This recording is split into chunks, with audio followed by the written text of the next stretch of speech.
So guidelines for being ourselves. So I've been trying to think of some tricks and tips to help us discover who we are. Okay? First thing is, no one is an example of who you are.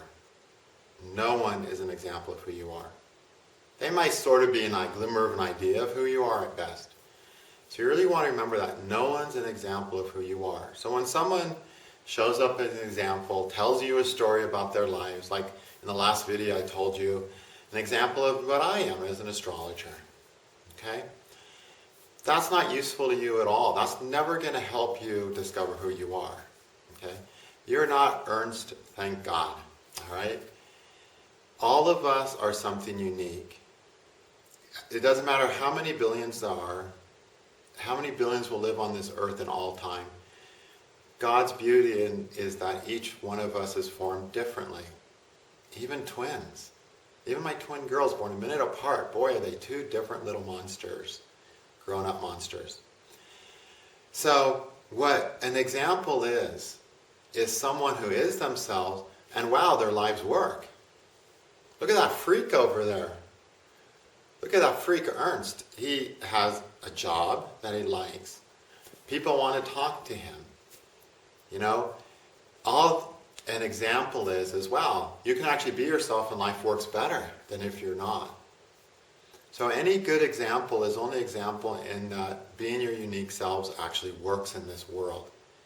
We need to see that because we get too many messages that make us believe that being our unique selves will never ever work. Okay? I mean, we're working against hundreds of things pounded into our head telling us that being ourselves won't work. Okay? But it will. Okay? So, to first figure out what we are, we can figure out what is common to all of us. There's something about me, you, the person across the street, that is common. Okay? One of these things is that we're all travelers in this world. That this world is a place we're traveling to. It's not our origin. It's not our resting ground. This is a world where we jumped into this really badass vehicle called the human body. And we jumped in that vehicle and said, all right, take me on a tour. Take me on a journey. We're all travelers in this world. We don't belong here.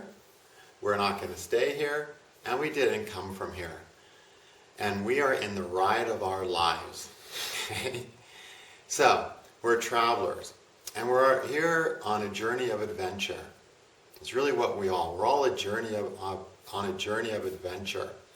And this is an adventure of connection. We're here to connect to the divine in so many different ways, so many different forms that this mirrored world of opportunities presents us with. Okay? This is common to everyone. About half of us have a defined adventure. So about half of us have something that says, you're here on this journey of connection that is as an astrologer. You're here on a journey of connection as an artist. You're here to have this journey of connection as a mother, as a father, as a husband, as a wife, as a doctor. Half of the people walking around Earth are on this, track of experience. Okay? And it doesn't matter if their defined journey is the journey of an astrologer or a doctor or a mother. It doesn't matter at all. Okay? Or a janitor or a rock climber.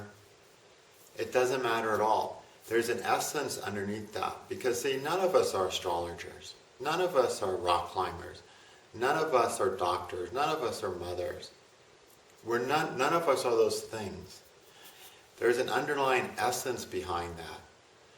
What makes me the astrologer?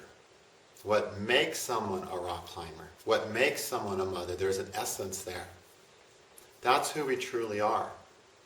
And it's that essence that needs to be given form. Does it have to be as an astrologer? No, my essence could have been a myriad amount of things in this world. It was just it became as an astrologer. But I could be having the same experience in essence doing many, many other things. So ultimately what we are this essence of a being that has the capacity to connect.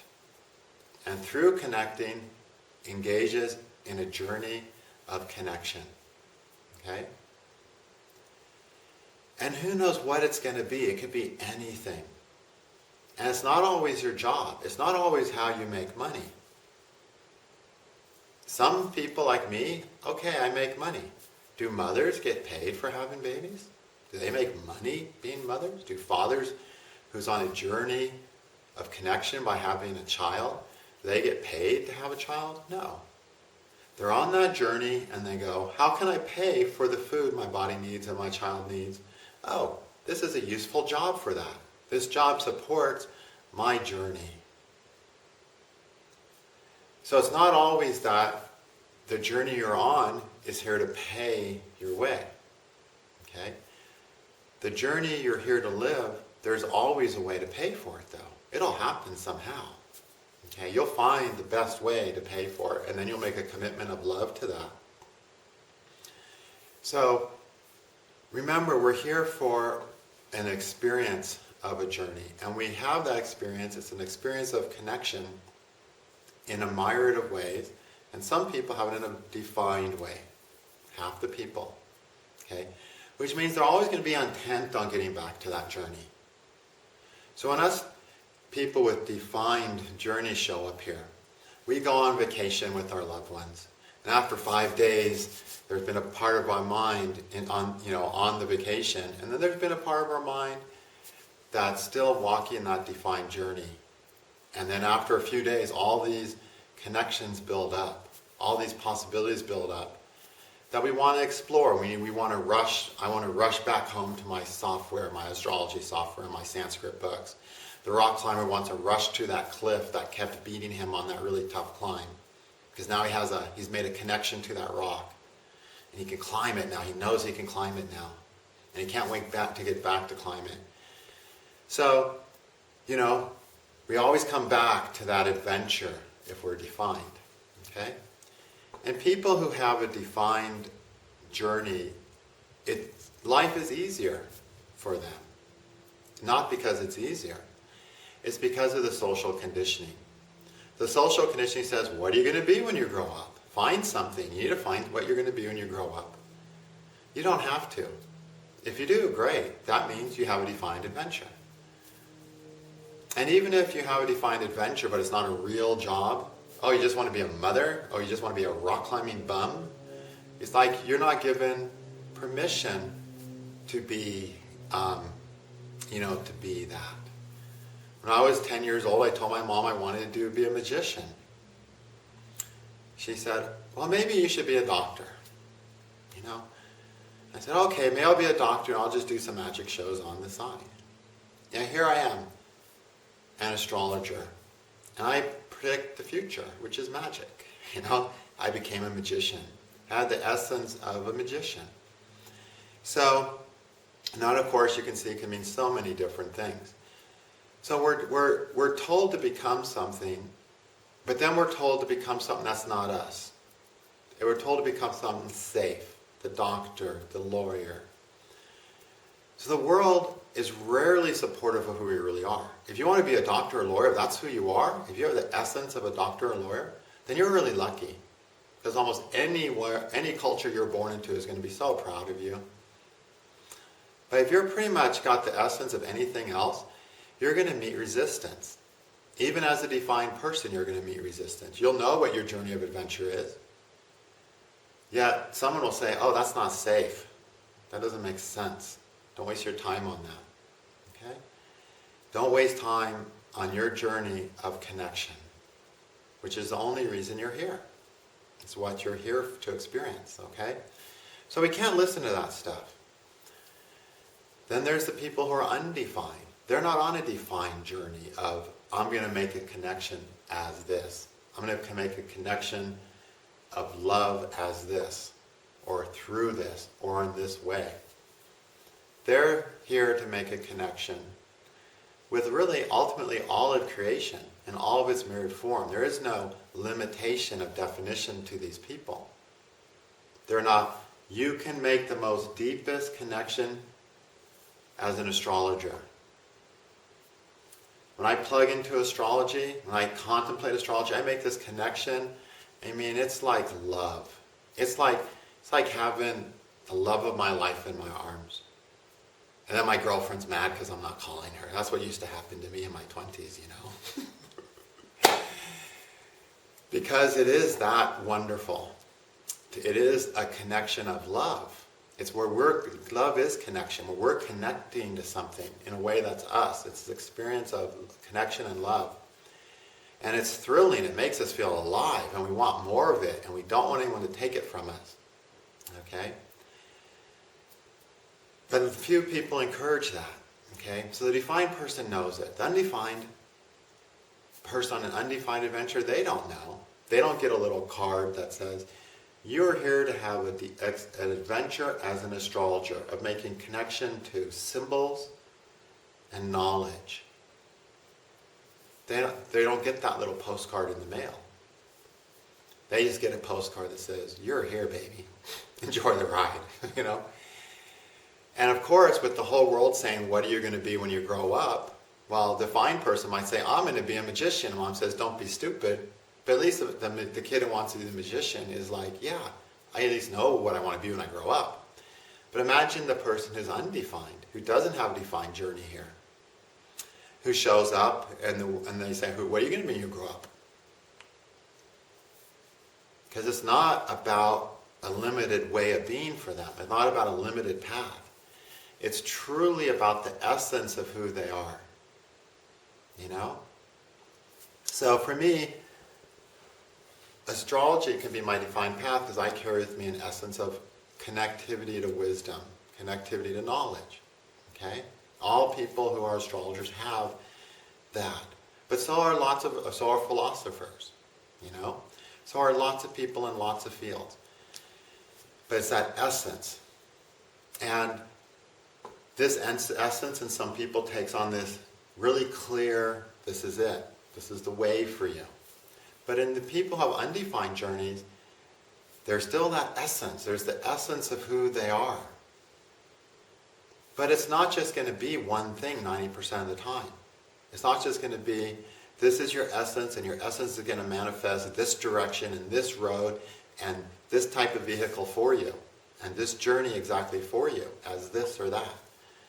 It's like it's an open road. And the only guidance that's there is the guidance of your essence. You know? And the essence is always of love. So in your essence, what is your ability for love? Where do you experience love and connection? That's your essence. In experiencing love and connection, we feel alive. Okay? Where do you feel alive? Because that's where connection is found. Separation is death. You know, we're mammals. To mammals, separation is death. Can't survive alone. For 7 years, we need our parents. Separation is death. Connection is life to us. To all higher life forms, all mammals, connection is life. We want to feel alive. So we got to discover what our essence is. And we do that by finding what's most useful to us. And what's most useful to us on this planet is life. Feeling good about ourselves. That's the most useful thing on earth, is feeling good about ourselves. You know? Feeling good about ourselves is going to solve all of our other problems. When I became an astrologer, I had a wonderful girlfriend. Wow, did she help me grow. She was very, very useful. Didn't feel good, but my God, was she useful. She told me, know what it would take me to marry you? I said, what? She goes, $1 billion. Because I'd have to quit my job because it would take all my time to teach you how to be a human being. Wow, that felt real good, right? And I said, okay, I'll call you when I have $1 billion. That was real dumb. But then I was doing astrology. And through doing astrology, I realized what was going on. And I felt good about myself. I'm like, wow, astrology is so awesome, because wow, I'm feeling so good about myself. I'm learning this, and I'm learning this about my relationship, I'm learning this about me. And wow, it's like every day I grew like another foot tall, feeling good about myself. And I discovered my essence was something that would lead me to astrology, make me an astrologer, because it made me feel good about myself. It made me full of love about myself. It made me appreciate myself in the face of words like that, in the face of almost 2 years of those kind of untruths. It didn't even matter. It's like the words of astrology, the connection of astrology made me feel alive in the face of that. In the face of starving for 3 weeks, in the face of being poor, in the face of not even getting laid off from my job. Everything. So, the journey of adventure and love is what makes us feel good about ourselves. That's the most useful thing. So in any situation, we can ask ourselves, as we discover what we are, does being this make me feel good about myself? When I do this, does it feel good? Do I feel good about myself? Do I feel useful? Do I feel beautiful? Do I feel smarter, confident? Do I feel connected to something that I wasn't connected to before? Okay? Because that's what it's all about. It's about this connection to ourself. What's most useful to us is what connects us to ourself. And who we are is founded on on that connection to ourself. It can't be something opposite of that. It can't be something next to that. It is that. Okay? So, it's important to try to discover your essence. What experiences make you feel good? It makes me feel good when I help people. All right, wonderful. So, make choices that allow you to be in places of helping people. It makes me feel good to be number one. Good. Then find ways you can be number one. For 20 years, you're the number one runner. The next 20 years, you could be the number one coach. The next 20 years, you can be the number one what? Find out what you can excel at. That's the valuable thing. That might sound egocentric, but it's not. If it connects you to who you really are. A confident, beautiful person who's not scared, who's not feeling separated. The most valuable thing, the thing that's most full use to us, is the things we do that make us feel connected. Connected to ourselves, and through that, connected to everything else. See, connection doesn't happen from here to there. People meditate and they sit down and they go, okay, I'm going to open myself up, and I'm opening my aura up. I can feel the tree over there and I can feel all this. No, that is not spiritual. That's just opening your astral field and any kind of garbage that wants to jump in or out. It's not nothing spiritual about that. Meditation is when you go into the deepest part of yourself until you get to that black hole. And that black hole is this heavy weight that pulls every bit of yourself into this pinpoint of focus. And out of that focus, you explode into the entire universe of God realization. The same way the galaxy was formed. There's a black hole. It's sucking matter, and so fast, when it hits, it spreads into the Milky Way. And that same process is happening within ourselves. So if we want love and connection, we don't go, oh, give me connection, give me connection, give me connection. We find the connection in ourselves, and then it explodes in our lives. That's how it works. It doesn't work any other way. So we need what we are is that connection. And we have to find out what that is. How do we do it? We experiment. We try something. And we say, how do I feel about this? Does this make me feel in a way that I would want to do it over and over and over and over again? Or that's not even the right question. Does this make me feel in a way that I want to do it tomorrow? I did it today, made me feel good. All right, I'll try it tomorrow. Do it tomorrow. Wow, same result. I'll do it the next day. Wow, same result. Next day, I'm not getting the same result here. Let me try something else. That's permissible too. Because we're not here necessarily to just live as this thing. as this mold of an astrologer or whatever, rock climber or whatever. We're here to experience our essence. And for like half the people, that's not a defined, clear, always, it's going to be this way the rest of your life path. Okay? Some of us are jugglers. It's this ball now, it's this ball next. And that sounds horrible for one reason only. Because we got this stupid little thought in our head that was pounded in there by our teachers in kindergarten when they said, all right, everyone, I want everyone to write 3 paragraphs about what you're going to be when you grow up. You know? I mean, I remember that being the first assignment. I was going to be a cowboy. Real good that assignment did me, you know? So, yeah, real good that did me. So, because of that, it seems so hard to not have this, yes, your essence will just live along these narrow lines path. But doesn't that sound horrible? You can just connect as an astrologer, and otherwise you're wishing you were connected as an astrologer, and all the other beauty of life is just going to pass you by. That's the other end of the stick. You see, that's the ugly end of the stick. Neither path is perfect. What's perfect is consistently connecting to ourselves and having an experience of love and connection with life. Whether it's defined or undefined, whether it's constant or changeable. So, how do we find it? We have to find out what our adventure is. It's what's most useful to us because it connects us to feeling good about ourselves. It connects us to feeling alive. It's a connection of love. Okay? It's those things. See what that is and do it. Trust in it. And find out what you need to do it. Oh, I need to buy a car that's going to cost me 50 grand for this? Good. What job will get me that 50 grand with the least amount of work? Okay, I'm going to do that job.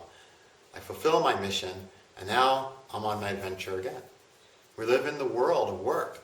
You don't get a free pass to adventure. You have to pay the price for the ride. And that's why we make money. That's why we have jobs. So we can pay the price for those adventures. One person connects through sports. They connect to life through those players and the sports and the competition. And all they want is the biggest TV they can fit into their den. And they're feeling alive there.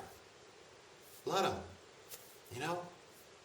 If that's where they feel alive. Somehow them knowing the sports stats and knowing all the players makes them have a connection to life that makes them feel good about themselves. Oh, I know every home run that ever hit by Babe Ruth. Really? And then they meet someone who's into baseball and they talk for hours and become best friends and they buy each other beers and dinner. Invite each other over to their favorite ski hill. You know, and they're living and they're feeling alive and they're having an adventure of love and connection through something as stupid as baseball. Stupid to me, because that's not my connection, but to them, it's gold. Astrology is stupid to them. Yogananda was on a train once and he was, wearing his Swami clothes. And there was a guy looking at him and just had a grin on his face, like, oh my God, can you check out that guy in the orange over there, and laughing at him. So Yogananda gets up, he sits next to him, he goes, you think I'm crazy, don't you? Because I can tell the way you're looking at me, you think I'm crazy. He goes, but from my point of view, when I was sitting over there looking at you and I see you're going to work on the same train every day to the same job to make money, I think you're crazy. He goes, from my perspective, you're crazy. But I know from your perspective, I'm crazy. He goes, the reality is we're all crazy. It's just we hang out with people who are similarly crazy so we don't realize it. So I think it's crazy to live for baseball. Baseball player thinks it's crazy to live for astrology. So it's not crazy because we're all doing the same thing. We're finding the essence within ourselves where we can connect to something. If somebody has the brain to remember facts of exciting adventure that other people live, they can become a sports encyclopedia. And they can do all kinds of things as that. And they can have experiences of love. I used rock climbing today on purpose. I was rock climbing once and I took a 120-foot fall and I got pretty beat up. When I got to the bottom of the cliff, I basically had 2 sprained ankles, broken elbow, 2 sprained knees, and 2 sprained wrists. And this wrist was sort of okay and this butt was okay. So I'm like walking down the mountain on my booty, this was one leg, my right butt was my other leg. And I'm scooching down the hill. Finally my brother finds me And he kind of helps me a little bit. I just wanted to go to sleep. I'm like, just leave me here and let me go to bed. But I knew it was going to get cold and I had to get out of the mountains because we had no sleeping gear. Then this guy shows up, and with a couple buddies, and he said, gosh, I saw you from the other side of the cliff. I saw you fall. I came down. I fell off that cliff last year. I fell off that same cliff last year. I thought you were dead. He said, I could tell you fell at least twice as far as I fell. I blacked out totally, and I can't believe you're not dead, that you're not blacked out. Let me help. I'm like, okay. So then I got two guys holding me like this, right? And it's really hurting me because I got a broken elbow and I'm going like this, and broken wrist, and I couldn't even stand. My feet were so bruised and stuff. And then he goes, you want me to carry you? I'm like, dude, I'm 185 pounds. You can't carry me. He goes, oh, no problem. So he hoists me on his back. And he starts jogging through the woods for a mile, He jogged me through the woods for a friggin' mile. I could understand him doing that if I was like this hot babe, But I was this broken, bloody, sweaty goofball who couldn't even climb a cliff. And wow, I fell in love with him. I was holding on to him going, I'm in love. I love you. And what was he doing? He was living his adventure. He loved climbing, this guy. My brother said, oh yeah, I've seen him climb the gym. He's phenomenal. Did he become a great climber? No. Did he make money climbing? No. But he loved climbing. It was an adventure for love. He loved climbing so much that when he saw a fellow climber almost die on the same cliff he almost died on, he carried that heavy bastard out on his back and jogged with him for a mile. Love is what lets somebody do that. And what did he get? He got me saying, oh, I love you. I want to marry you. Too bad I'm not gay. And I really thought, gosh, I can see why if you get rescued, you just fall in love. It's so useful to you. This guy was useful to me. So it was an experience of love. And it was so wonderful, And then I got to the ambulance. They had called an ambulance. And they're like, oh, we need to take you to the hospital. I'm like, I don't have insurance. I don't have money. No one's taking me to the hospital. And that did not feel like love. That felt like trouble. I don't like hospitals because I do all my own self-healing. I said, no, that doesn't feel like love. And they said, okay, let us check you. I said, I'll have my brother take me. I don't need an ambulance ride. They said, let me just make sure you don't have internal bleeding. And I was really shook up, as you can imagine. I said, I'll have my brother take me to the hospital. Lie. I didn't do that either. So then they laid me down in the ambulance, and they wanted me to roll over on my stomach. And I was just feeling like, hey, I was just so sore. I just wanted some comfort, And I got these tough guys. Okay, let me check you out. Okay, yeah. And then a girl walks in. I couldn't even see her because I was laying down. I saw this hand with a ring on it. I didn't care that I had a ring. When I heard that girl's voice, I heard a warm, soft, feminine voice. It was like, okay, now I'm getting cared for.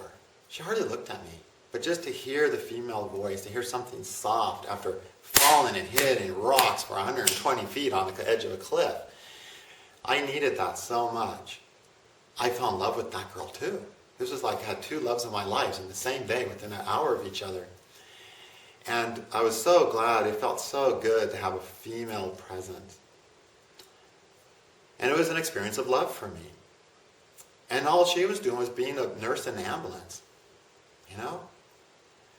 and giving experiences of love because she had a kind-sounding voice. She had the essence of kindness. All I saw was her hand. First time I fell in love with the girl, I only saw her hand and it had some man's ring on it. I didn't care.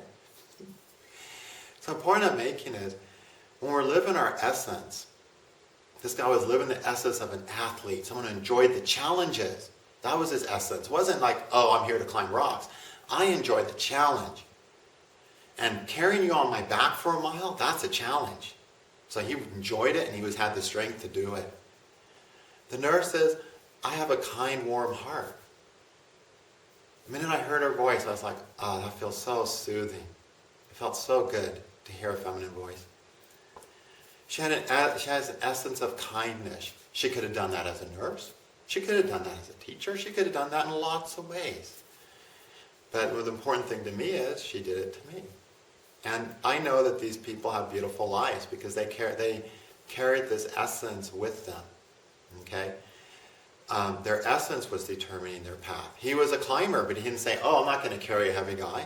He wasn't a climber. His essence was someone who accepts challenge, who loves to strain against something and accept a challenge and achieve something.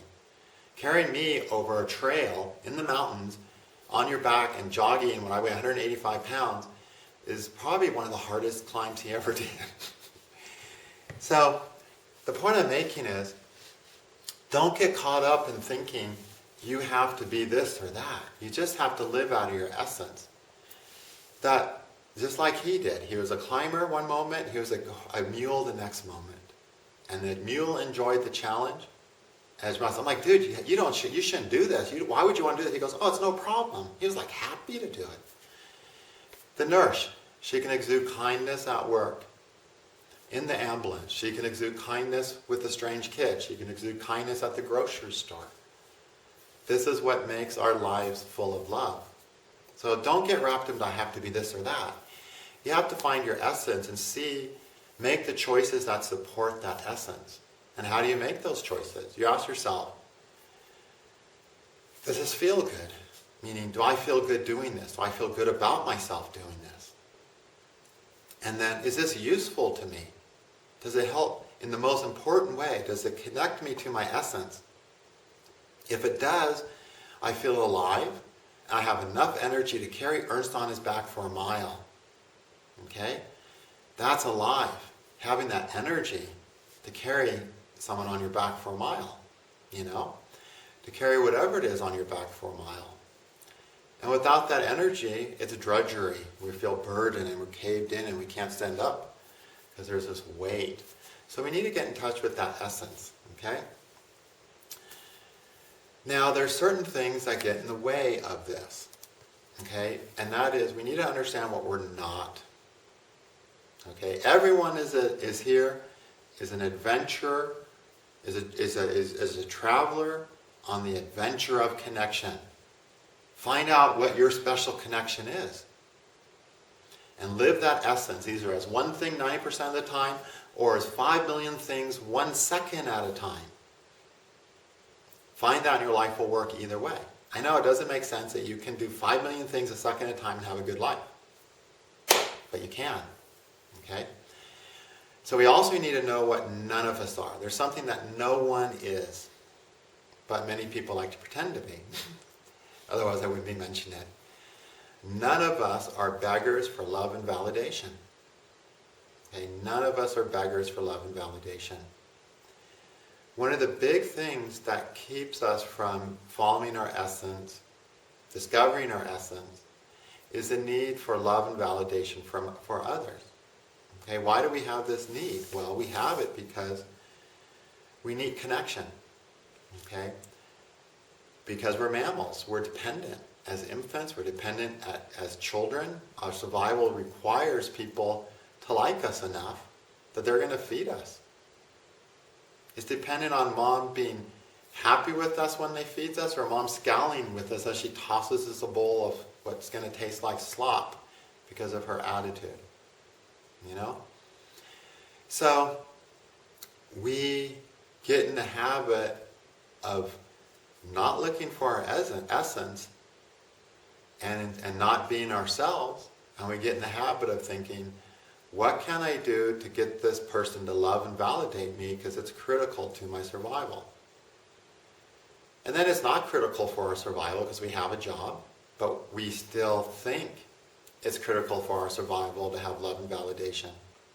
So instead of living our essence and getting love and validation for who we really are, it's easy to fall into the trap of, as soon as I get this person to love me, as soon as I get validation, then I'll be alive and then I'll be happy. No, you won't. You will only feel alive, you'll only feel happy when you're living a life that's based on who you really are, on the essence of who you really are. Facts don't matter. If you're a caring person, I think all of us ultimately are caring people. I have a hard time imagining any soul that's not caring, okay? we need to all find, I think we're all caring beings.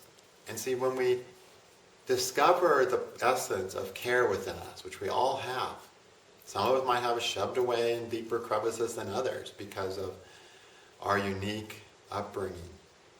Unique in the wrong way of the use of the word. We might forget that we can do everything with love and care. I used to, I used to be a dishwasher. That was my first job when I was 15. Boy, did I love it. I loved it. I was in that, I was 15 years old, I was working with college kids in a restaurant, and I was slamming those dishes home like a madman. And I loved every minute. And I cared about it. I cared about every fork and every dish, And because of that, I loved it. I cared so much, I did such a good job that usually they had 2 dishwashers on the busy nights. And I'm doing it all alone. Because I loved it so much, because I cared. I simply just gave a fuck. I cared, Wherever we're doing, we're there to care about it. And that's part of everyone's essence, I think, is care. Now, some of us have been pushed and pulled away from that, but if we can discover and say, I don't want to do this, but I'm going to care about it. So I had a lot of fun washing dishes. It was, I tell my kids about dishwasher stories. I had so much fun. And it was fun because I cared. Okay, so, why did I care? Why do we care? Because it comes back to that same thing, our relationship with ourselves. Do you really care about yourself? I cared about myself. I was a bike racer, and I wanted to go fast, and to go fast, I needed a new bike, and working that dishwasher job for $3.35 an hour was going to get me a new bike, So I cared about myself enough to go get what I needed. And so how could I do that and not care about the work? It's not possible, right? If you really care about yourself, it's not. But if you don't care about yourself, if you're just trying to escape yourself, then yeah, you'll go to job, you'll do what you're doing, and you won't care. You'll just go there to escape. And you'll want to escape your job. You'll go there to the job, I wish I wasn't here, I wish I wasn't here. When you could be caring about it. So, in essence, we're all beings that care about ourselves. And when we tap into that, we have the ability to care about whatever we're doing. Zen masters like to talk about that. They say, we need to get to a state where washing the dishes is as magical as doing the most amazing, as being president and saving the world. And that happens because we're caring about what we're doing. We're caring about the moment. We care about being engaged in this huge process of life. Where sometimes we're all little cogs in this giant machine, and sometimes that little cog is just washing a dish. And other times that cog is doing something that seems to matter more. But if it's done with care, it always matters. It always has positive impact. Okay? And through that, we can see that if we all understand we are an essence of care, we are an essence of connectivity, we are an essence of connection to love, then you see, wherever we're doing, it doesn't matter. The guy who's connecting to life with love, who's experienced a connection in what they do, who cares about what they do, doesn't matter what they do, it's going to feel the same good, right? But a person who doesn't have that, whether a dishwasher, the president, or the world champion, they're going to not feel good. So when we really talk about really being what we are, it really means to get in touch with that essence. And that's really hard sometimes because we've been so distanced from it. So you need to take your time and say, okay, what really makes me feel alive? Let me think about all the things I ever did that really made me feel alive. And even though they make no sense, I'm going to go do it tomorrow and see what happens. And then if you come back feeling alive because you had connection instead of separation, then you know, all right, my essence can flow through this. And like I said, it might be 101 different ways it does it. I love undefined people. They're so fun because every week they're so enthusiastic and so amazing at something new. Not maybe every week, but every 6 months for sure. I get to hear this more amazing story, or someone who goes, gosh, I've never drawn before. What do you think? Wow, that's really wonderful. Wow, I love it. Never drawn before. Oh, I've never done this before. Oh, let me see it. Oh, wow. It's like they're constantly experiencing a connection to create and experience a beautiful moment in what appears like absolutely random ways. But there's an essence behind it. They're bringing the essence of their beauty with it.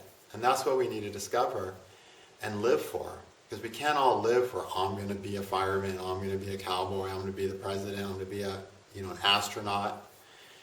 That's not, thank God everyone's not to live such a narrow life. God wants to manifest in half the individuals on earth as a multifaceted being, a being who's experienced their essence in every way. And these people are so much fun. They're always so up for doing things. You come to my door, a beautiful woman can show up on my door in a bikini, carrying a picnic basket and a frisbee, and say, do you want to go to the beach? And I'm thinking, wow, when you look at that, that's like love and connection to me.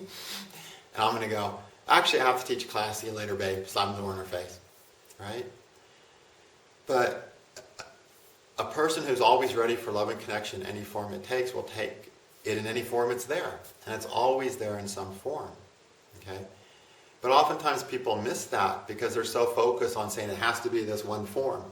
So don't make that mistake. Find the essence of where you can love and connect.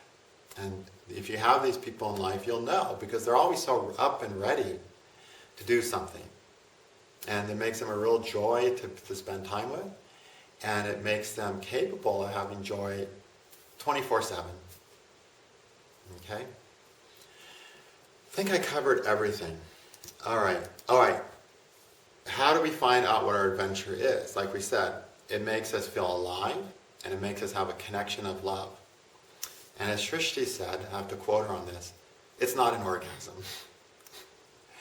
I'm going to misquote this a little bit and say, it may be an orgasm, but it's probably not. Okay?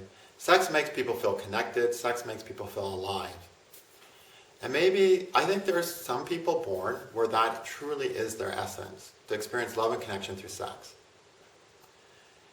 If so, they should probably just be a porn star or something along those lines. Sadly, even most porn stars are not that. If that was true, why would August Ames, who was a really beautiful, so happy appearing girl, have hung herself? When a person hangs themselves as suicide, they're basically saying, they're the people who everyone looks at and goes, oh my, you look so joyful. You look so happy. Robin Williams, wow, you're so funny. You're so happy. August Ames, Robin Williams strung themselves up as a display to say, yeah, this is how I really feel. Everyone thought I was this. Everyone thought I was happy and cherubic and joyful and having the best sex in the world and telling the best jokes in the world. But this is how I really feel. I feel so bad I hung myself, and now I'm showing everybody how bad I felt because no one could see it. So even most porn stars aren't really porn stars. Okay?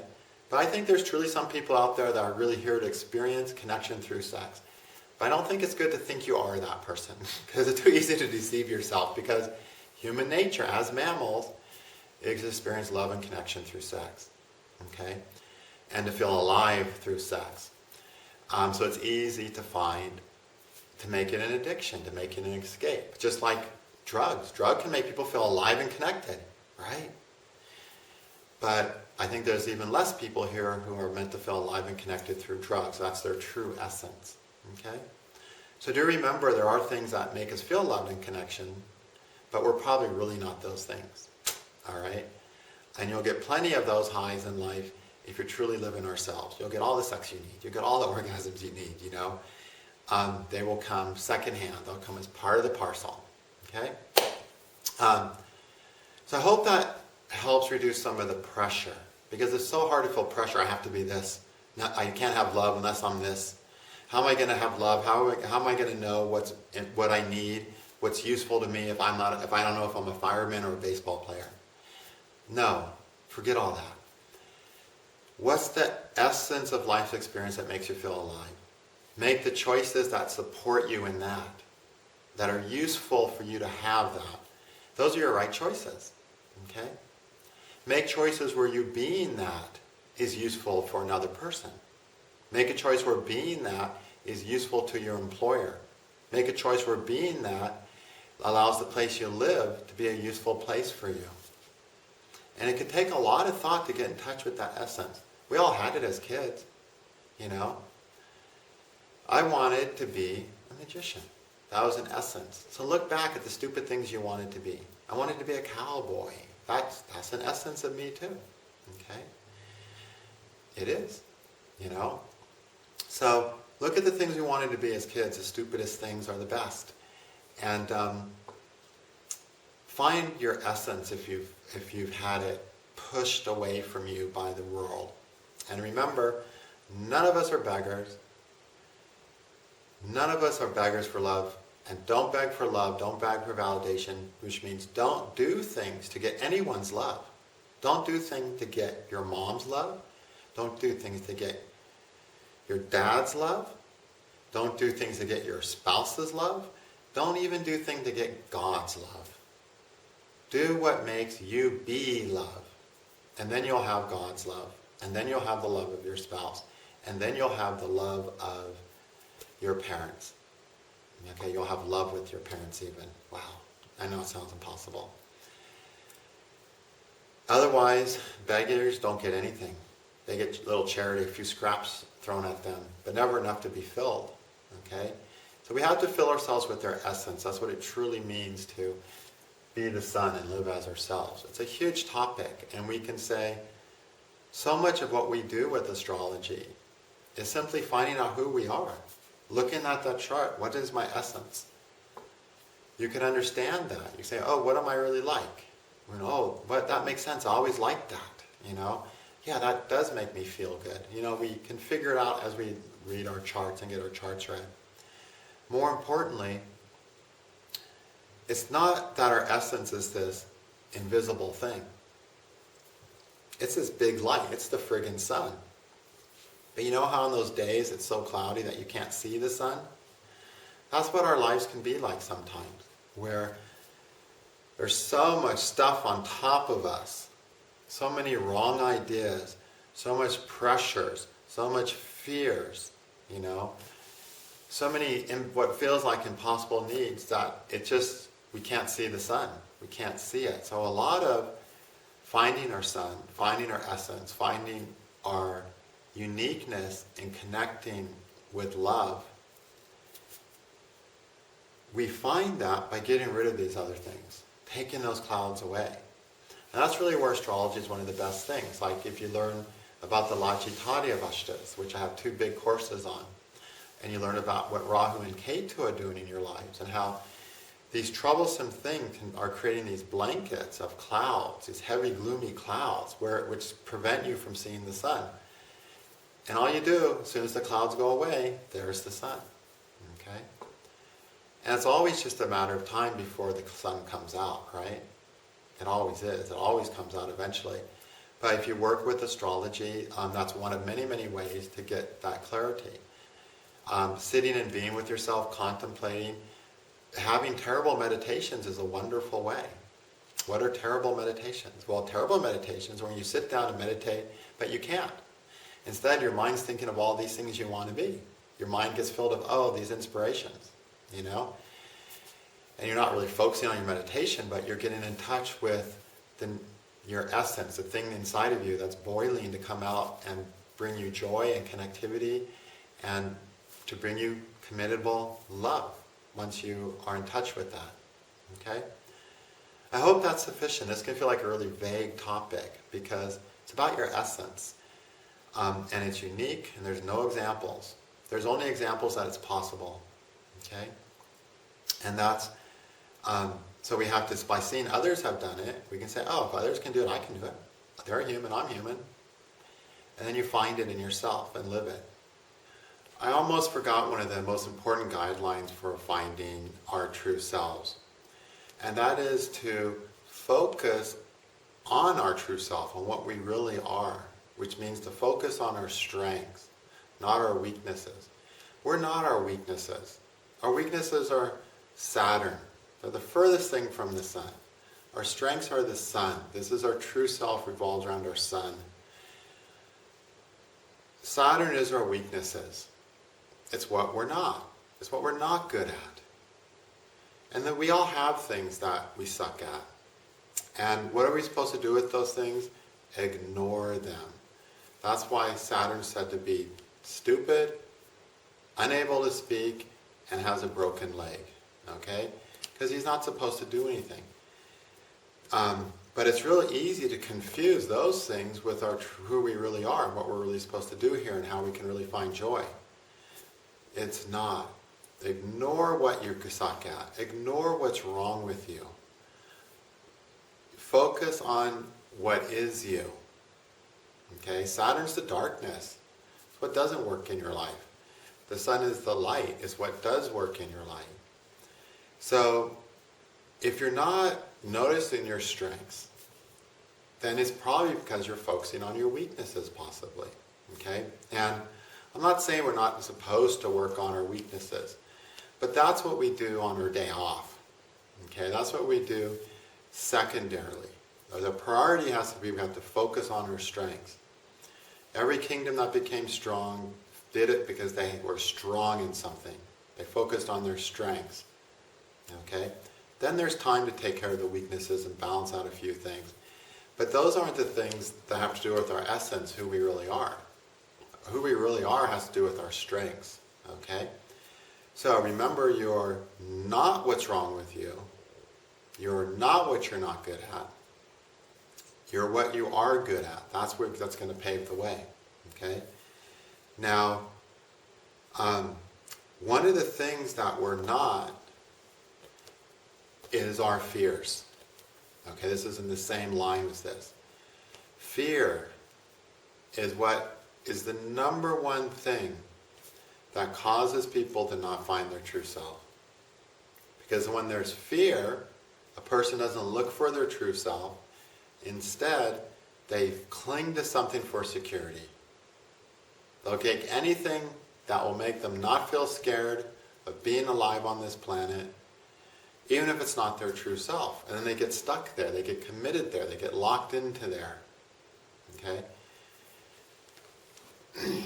So, security is not as valuable as your true self. Okay?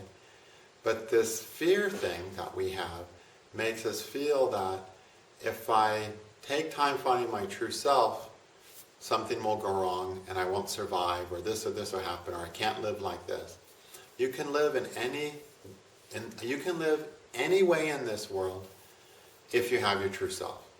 You will live in any condition if you touch into your true self, if you find your essence. Okay? And you allow that to be the foundation of your choices in life. Any condition will seem pretty damn good. But if you just are clinging to security, and you don't have that, you cling to something that's security, you can be married to the most amazing person on earth, in the best house, in the best country, with the most money, and you're not going to be happy. Okay, it's not a good deal. Because then what you're doing, you're trading the sun for Saturn. And Saturn, yeah, it's security that keeps us alive. It's like, okay, my body wants to stay alive. That's Saturn. Sun is, my soul wants to shine. I mean, what's the better one to choose, right? The beautiful thing is that in astrology, Saturn is considered to be the child of the sun in Hindu mythology and, astrological myth from India. So see, if you're living as your true self, and if you're tapping into your true essence, the sun, then the sun can give you a baby called Saturn, which means longevity and what you need to survive.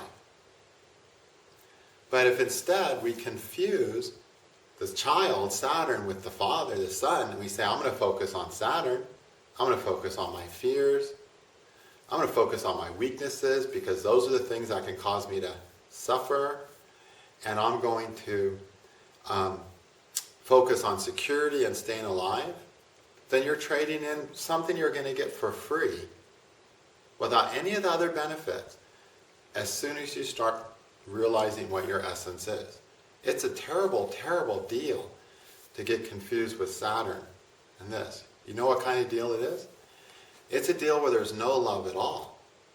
Because focusing on security is not useful to you. Okay? Focusing on your true essence is useful because it makes you feel alive, it gives you a foundation for creating love in your life, and it gives you security. Focusing on security won't make you have a long life.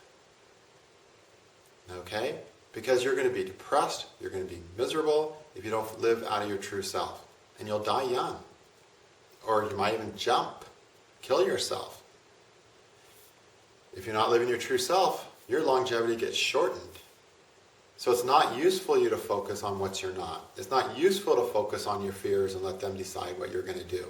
It's not useful to focus on security. Because those things are all going to make you die sooner. So that's not an act of love. If you focus on what your essence is, living for your essence, you're going to get all those things. You're going to live longer. You're going to have more opportunities. You're going to have more opportunities for love. You'll be able to have a foundation to have love in your life. We have to start with the sun. Saturn's the end of the road. It's the last planet. It's the last planet we're going to talk about. Saturn love is the last love you're ever going to have. Okay? It's not the love of your life. It's the last love you're ever going to have with everything. And it's important not to get confused. The first love, the love of your life, is your sun. It's your essence. It's who you really are. It's the beautiful relationship you can have with yourself once you discover who you are, while you recognize what you are. That's the number one relationship of your life. And every other relationship, success, depends on that relationship. You have a bad relationship with yourself and you don't see the true nature of yourself, and therefore you're not able to be happy, you're not able to feel good. How are you going to have a good relationship with anyone else? You simply won't. Okay? So I hope everyone can understand how important this is. That the bottom line is your relationship with yourself. Seeing yourself truly. And your fears are not you. Fears are just something we have because this body doesn't want to die. And so it gives us fear so we don't do stupid things like try to fly off a tall house. Okay? That's the only reason we have fears. They're useful. I love my fears. Okay? But those fears are not to keep us from living as ourselves. And when we do that, they're not useful fears anymore. Okay? And we restrict ourselves based on these fears when we start looking at, I'm not good at this, I'm not able to do this, I suck at this. I look stupid doing this. I got funny legs. Well, whatever. Those have nothing to do with your essence. Those are just some baggage you're carrying along for the ride. Okay? We all have burdens, we all have problems, we all have things that don't work, we all have things we absolutely suck at. Who cares? Those things can slide, most of them, if you've living as your true self, if you're tapping into your essence. That's where all your solutions, it's the foundation of all your solutions. And it's what's going to solve those other things, all in due time, all in a healthy way. Okay? So that's the really final, one of the most important guidelines to discovering your true self and tapping into it, if you're struggling with that. Okay? A lot of people do. I would say that a good 50% of people, like I'm just doing the astrological math in my head, have this to a degree of 50% or larger. This is a hard thing, We're so concentrated on our survival. Our survival instinct has gotten to become the king. It's our essence that's supposed to be king. As a good king, it'll keep us alive too. But if we make our survival essence, our survival instinct the king, he's only going to keep you alive. He doesn't care if you're happy. He doesn't care if you're fulfilled. He doesn't care if you're shining. So you don't want to give him the kingdom. Okay, bad idea. But 50% of the people struggle with this 50% of the time or more, approximately. Okay? That survival instinct has us by the balls. It really does. It is powerful. So if it's really gripping you and you're scared and it feels like an impossible task to let go of everything you're holding on to in order to start discovering your true self, realize that all the things you're holding on to are going to be freebies as a result of discovering your own self. They're going to show up. They're just going to show up as this natural process. And you'll go, how, they're coming easier than they ever did. Okay? I'm getting more love easier than I ever did. I'm getting more prosperity even than I did. And I'm healthier than I ever was. And I didn't even have to work as hard for those things. Okay? So keep that in mind. It's a really good deal to find your true self. It's a really amazing deal. Okay? You're trading lead for gold if this is your struggle. If it's not your struggle, wonderful. Know what that means? It means one thing and one thing only. Doesn't mean you're better. Doesn't mean you're luckier. It simply means you have struggled at some point in your past lives where you've overcome that grip of the survival instinct. And this grip is so powerful in all of us because we have so many countless lifetimes in animal bodies. In the animal body, everything is about their survival instinct. Everything.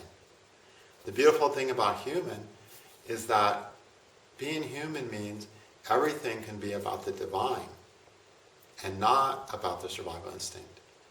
And that means everything is about your true self. Your sun, which is in astrology is the divinity. Okay? So we have this beautiful possibility of not having the survival instinct dictate our lives. We're the only creature on earth who has this gift.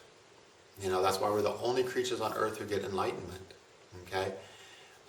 We're the only creatures that are unlimited in potential. And all that comes from our essence. Are you living like an animal? Living for your survival instinct? Or are you living like a fucking demigod? Those are your options, Maybe at first you just be a wee little demigod, And just do something that makes you happy. Wow. That's like demigod material. You made yourself happy. Your happiness wasn't dependent on something outside. That's divinity. That ability is divinity. Okay? It's the very glimmer in the beginning of it. It's the first miracle we can all experience. To be happy no matter what. To make ourselves happy. And then it can grow from there. And everyone is eventually going to be a full demigod, not like Hercules, but like Yogananda, like the great seers, the people who are superhuman in their capacity to love and their capacity to give, and in mystical capacities that don't mean shit, really, but are pretty cool. Okay? All right. Enough on that. Thank you.